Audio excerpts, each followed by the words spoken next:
이스라엘 백성들은 출애굽 광야길에 있습니다.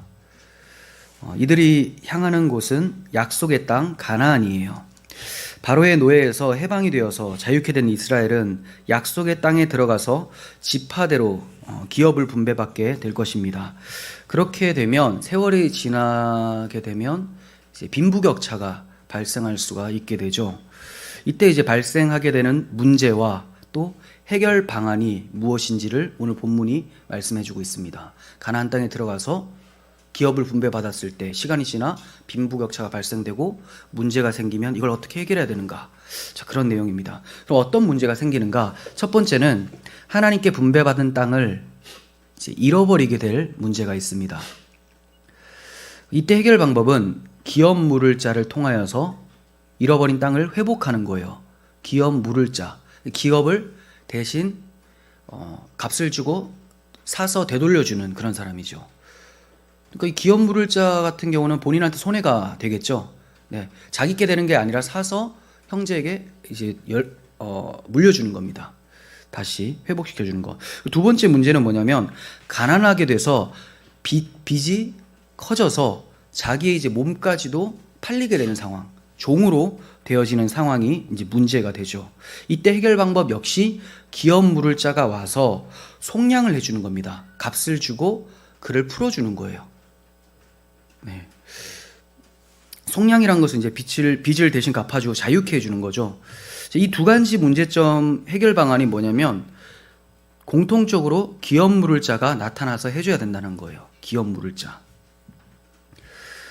하나님께서는 이스라엘 기업을 회복시켜 줄 자, 그리고 종된 상태를 자유케 해줄 자인 기업 물을 자의 규례를 통하여서 인간의 영적 파산 상태를 회복시켜 주시고 죄의 종된 상태에서 자유케 해주는 기업 물을 자이신 예수 그리스도를 소개하고 계시는 거예요.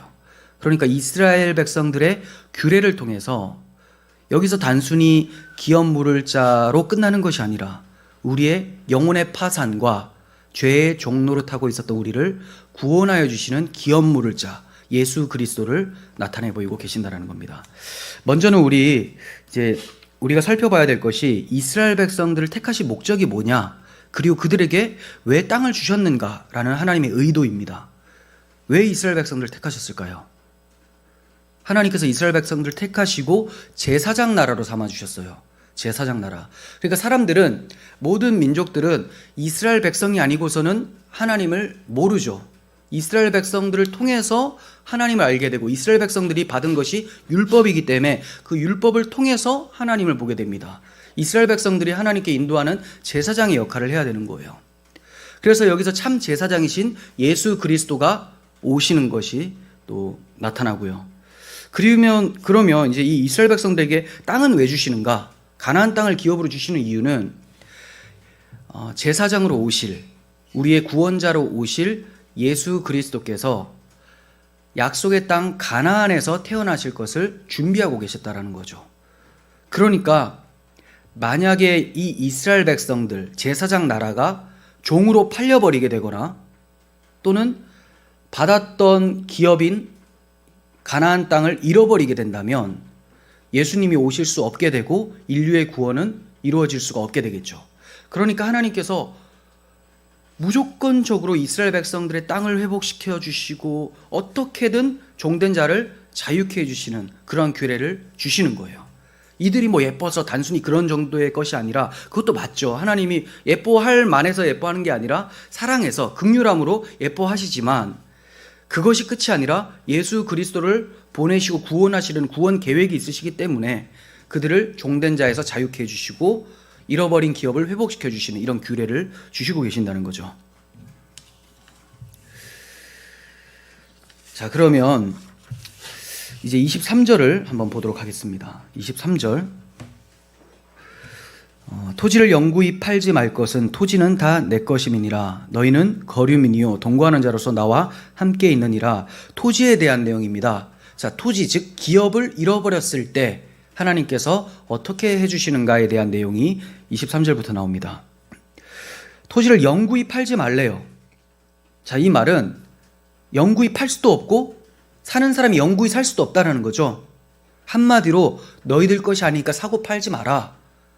사고 팔았다고 해도 결국은 때가 되면 다시 돌려줘야 된다라고 해요. 그러니까 너희가 주인이 아니라 너희는 청지기일 뿐이야 라고 말씀하고 계시는 거죠. 24절, 너희 기업에 온 땅에서 그 토지 무르기를 허락할지니, 자, 토지를 물을 수 있다. 제자리로 돌릴 수 있다.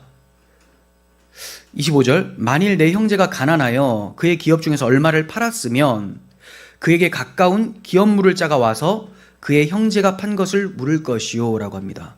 그가 돈이 없어서 어쩔 수 없이 이 기업이 팔려버렸어요. 그렇게 되면 가까운 형제가 와서 대신 되돌려줘라, 값을 지불하고 되돌려줘라 라고 얘기를 하고 있죠. 여기서 기업 물을 자의 자격 요건이 나옵니다. 세 가지가 있죠. 자, 가까운이라고 했어요. 가까운, 형제나 친족. 네, 형제나 친족이에요. 아무나 오는 게 아닙니다. 근데 가장 가까운 사람이 나는 기업 물을 줄 않겠다라고 하면 그 두 번째 가까운 사람이 물어주게 돼요. 무턱대고 뭐 세네 번째 있는 사람이 갑자기 와서 내가 물어주겠다, 이거 안 됩니다. 가장 가까운 사람이.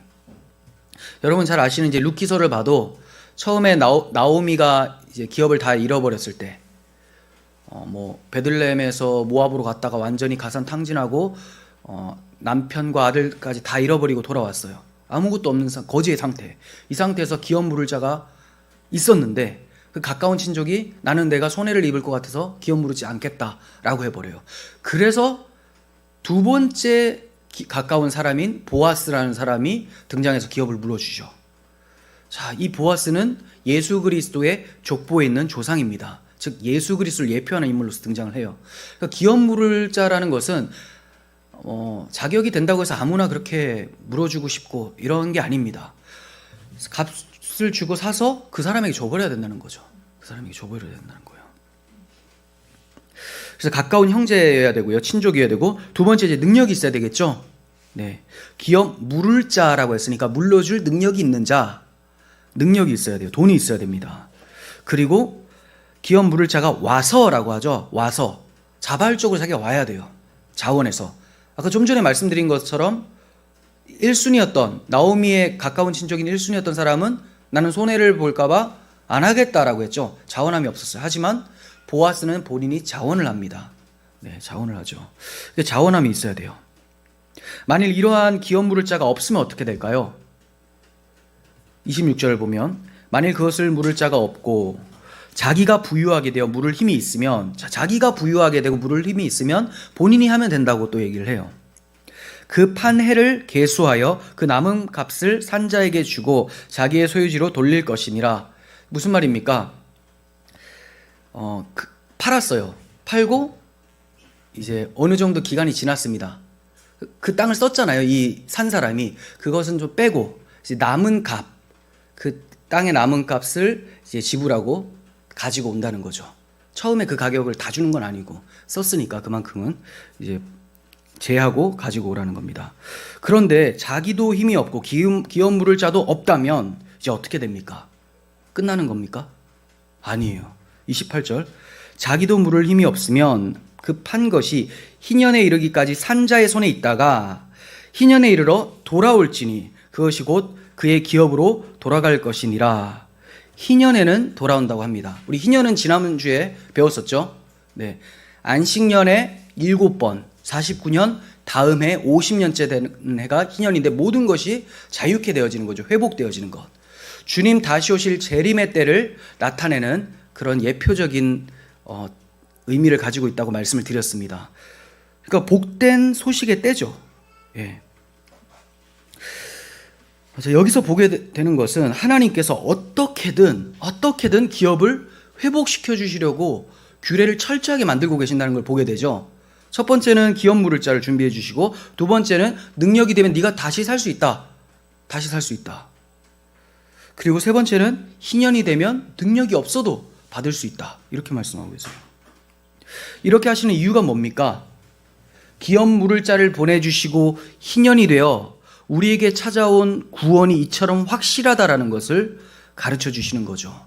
취소되지 않는다. 반드시 하나님의 백성 하나님이 구원해 내신다, 자유케 하신다라는 것을 말씀해 주고 계시는 겁니다.